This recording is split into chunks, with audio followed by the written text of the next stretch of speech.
जब तक आप अंबेडकरवाद और मंडलवाद की विचारधारा पर अपनी जमात नहीं बनाएंगे तब तक ये रिपोर्ट कहीं लागू नहीं हो सकती। इस गहराई को आपको समझना होगा। खाली भारत माता का जयकारा लगाने से आप लोग समझ रहे हैं कि मंडल आयोग की रिपोर्ट लागू हो जाएगी। ये भारत माता वालों के चक्कर में कभी मत पड़ना। ये भारत माता की जय कहने वाले ने, भारत माता का जयकारा करने वालों ने मंडल आयोग की रिपोर्ट को लागू नहीं होने दिया। 40 वर्षों तक बहकाते रहे। ये भारत माता का जयकारा करने वालों ने आपको नीच, अछूत, पिछड़ा, दलित बना करके सदैव रखा। ये भारत माता का जयकारा करने वालों ने आपको जीवन के हर पहलू में पछाड़ा। इसलिए आपको अपना अधिकार ये भारत माता की जयकारा कराने वाले नहीं, बल्कि ये जो बाबा साहब अंबेडकर, बीपी मंडल और ललित सिंह यादव और रामस्वरूप वर्मा, जगदेव बाबू, मानवर कांसीराम, ये हमारे भारत के बाबा हैं। इनका जयकारा लगाने से आपको अधिकार मिलेगा। इसलिए अगर आप चाहते हैं कि आपका अपना ये हक अधिकार सुरक्षित रहे तो मेरे साथ नारा लगाइए, मेरे साथ नारा लगाइए, भारत बाबा की, भारत बाबा की, भारत बाबा की। धन्यवाद। परम पूज्य बाबा साहब डॉक्टर अंबेडकर को नमन करते हैं। साथ ही सभी भारत की धरती पर जन्मे उन सभी संतों, गुरुओं और महापुरुषों के चरणों में नमन करते हैं जिन्होंने जाति और धर्म के नाम पर हो रहे अन्याय, अत्याचार, शोषण, उत्पीड़न, जुल्म और जाति के खिलाफ जीवन भर संघर्ष किया। संत कबीर, संत गाडगे, संत रविदास, ज्योतिबा राव फुले, साहू जी महाराज, बाबा साहब डॉक्टर अंबेडकर, ललित सिंह यादव, अर्जक रामस्वरूप वर्मा, जगदेव बाबू, मानवर कांसीराम साहब, इन सभी को आज हम नमन करते हैं। साथियों, आज विशेष तौर से हम पिछड़ों के मसीहा परम पूज्य बीपी मंडल साहब को नमन करते हैं और उनकी जन्म जयंती के अवसर पर यहाँ जितने लोग भी उपस्थित हैं, चूँकि नाम नहीं लेंगे चूँकि समय में बाधा गया है, यहाँ जितने भी महान भाव लोग उपस्थित हैं, हम आप सबको जय भीम, जय मंडल कहते हैं। साथियों, आपसे मुझे ये कहना है कि विचारधारा सबसे महत्वपूर्ण चीज़ होती है। पिछड़ा वर्ग समाज के लोग, ज़्यादातर लोग केवल मंडल जी को इसलिए जानते हैं कि उनको आरक्षण का लाभ लेना है और किस आधार पर लेना है ये बुनियाद उनको नहीं मालूम। मैं बहुत संक्षिप्त में बात कहना चाहता हूँ क्योंकि तमाम विद्वान वक्ता लोग यहाँ हैं।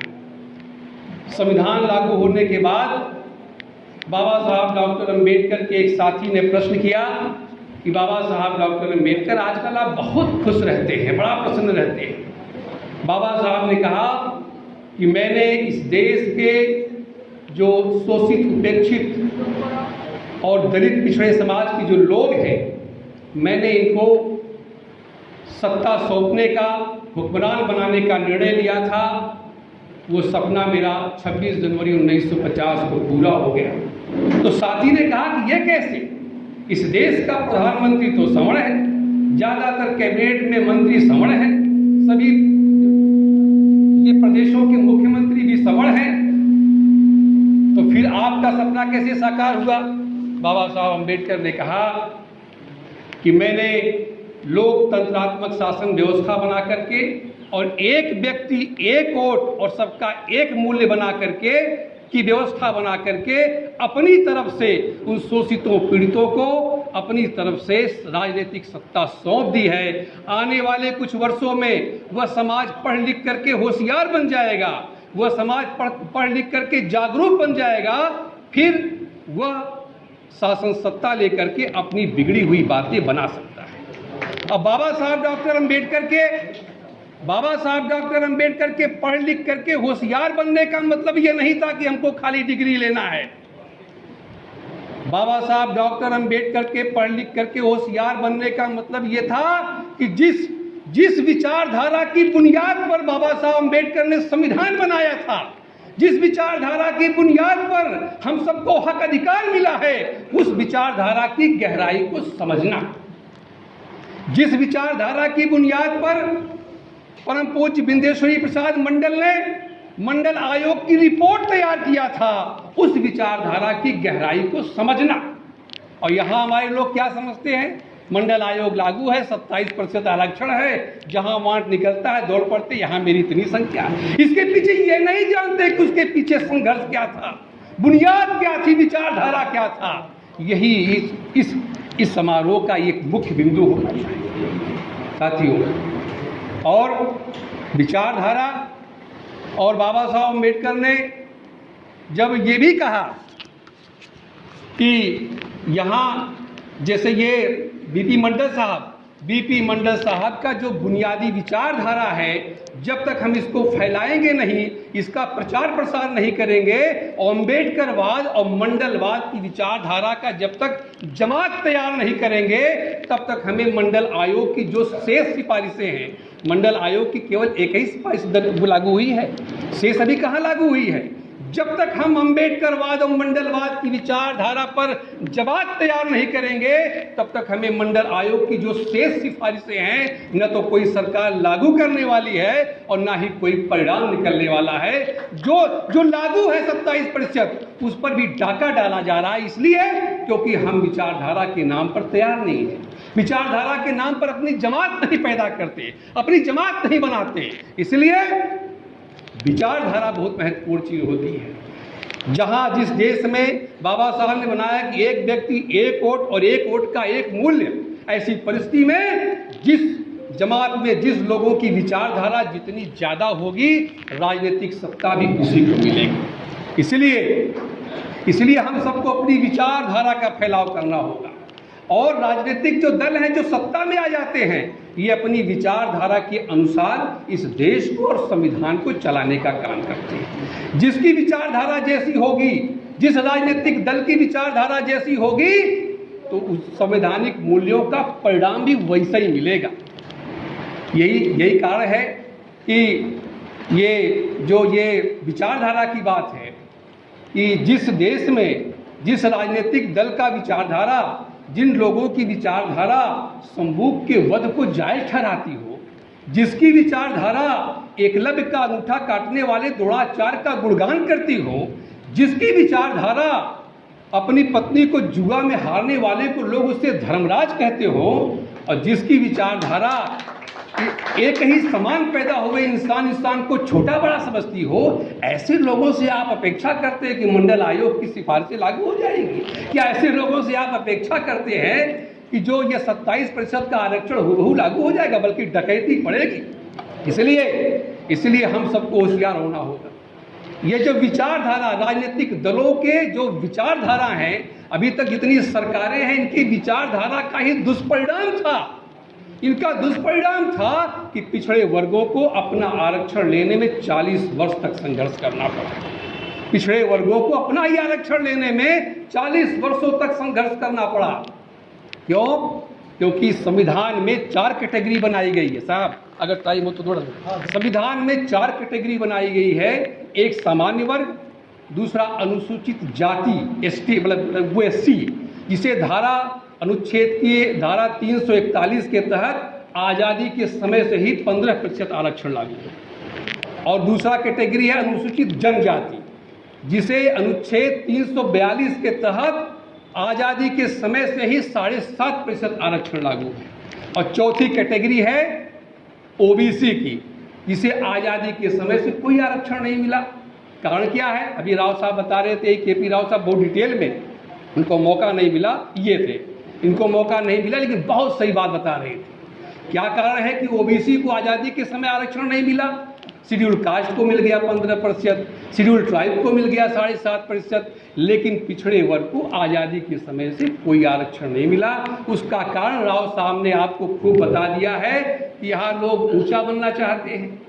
अब आप माफ़ करिएगा, मुझे ये कहना है कि यहाँ हिंदू समाज में एक ऊंचा हिंदू होता है, एक नीच का मतलब नीचे वाला, आप लोग को कहें ऊंच हिंदू, फिर नीच हिंदू और एक महानीच हिंदू। तो जब महानीच हिंदुओं को लॉर्ड वो थे, ये कौन सी कमेटी आई थी? नहीं, साइमन कमीशन नहीं थे, वो था हाँ, जब वो कमेटी आई थी, जब जांच कर रही थी कि कौन कौन आरक्षण चाहता है, किस जो है मतलब, मतलब कि ये किसकी दशा दयनीय है। तो जो नीच हिंदू था, नीच का मतलब नीचे वाला जो हिंदू था, उसने कहा कि हम महानीचों के साथ क्यों आएंगे, हम नीच बने रहेंगे। तो जो ये विचारधारा थी, नीच बनकर के भी वो खुश था, नीच बनकर के भी वो खुश था। अपना जो महानीच हिंदू था, जो अपना छोटा भाई था, उसके साथ सूची में सम्मिलित होना नहीं चाहा। दुष्परिणाम क्या हुआ कि आरक्षण उनको मिल गया जो सूचीबद्ध हो गए, और जो सूचीबद्ध नहीं हुए उनको आरक्षण नहीं मिला। लेकिन हम सबके गार्जियन, हम सबके संरक्षक परम पूज्य बाबा साहब डॉक्टर अम्बेडकर ने संविधान बनाते समय धारा 344 में व्यवस्था कर दिया, 340 सॉरी धारा 340 में व्यवस्था कर दिया, जिसके तहत काका कालेलकर आयोग आया 29 जनवरी 1953 को, और 30 मार्च 1955 को काका कालेलकर ने अपनी रिपोर्ट दिया।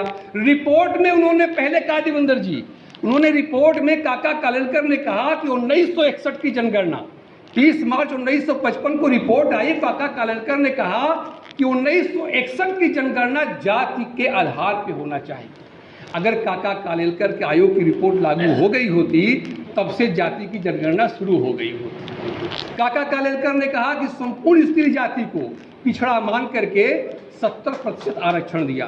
काका कालेलकर ने कहा कि प्रथम श्रेणी की नौकरियों में 25% आरक्षण, द्वितीय श्रेणी की नौकरियों में 33% आरक्षण, और तृतीय और चतुर्थ श्रेणी की नौकरियों में 40% आरक्षण देने का प्रावधान किया। लेकिन नेहरू ने बहका दिया। कहा तो ये भी जाता है कि नेहरू ने काका कालेलकर से एक रिपोर्ट लिखवा दिया, पत्र लिखवा दिया, ये रिपोर्ट तो ठीक है, लेकिन अगर ये रिपोर्ट लागू हो गई तो सामाजिक सद्भाव बिगड़ जाएगा। अब सामाजिक सद्भाव का मतलब आप जानते हैं क्या नेहरू की नज़र में? नेहरू की नज़र में जो ऊंच हिंदू है ऊंच बना रहे, जो नीच हिंदू है वो नीच बना रहे, जो महानीच है वो महानीच बना रहे, ये नेहरू के मन में सद्भाव था। नहीं तो अगर जवाहरलाल नेहरू ने काका कालेलकर आयोग की रिपोर्ट लागू हो गई, ये कर दी होती, तो आज माहौल कुछ और होता। बहका दिया गया।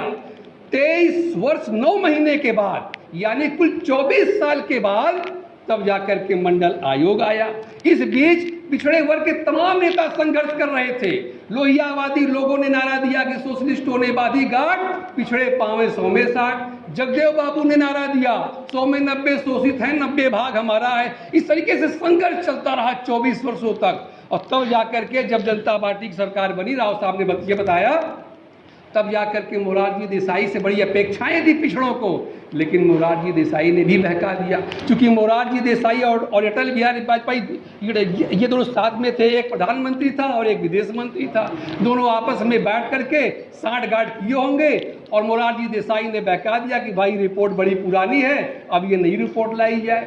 तो मंडल आयोग आया।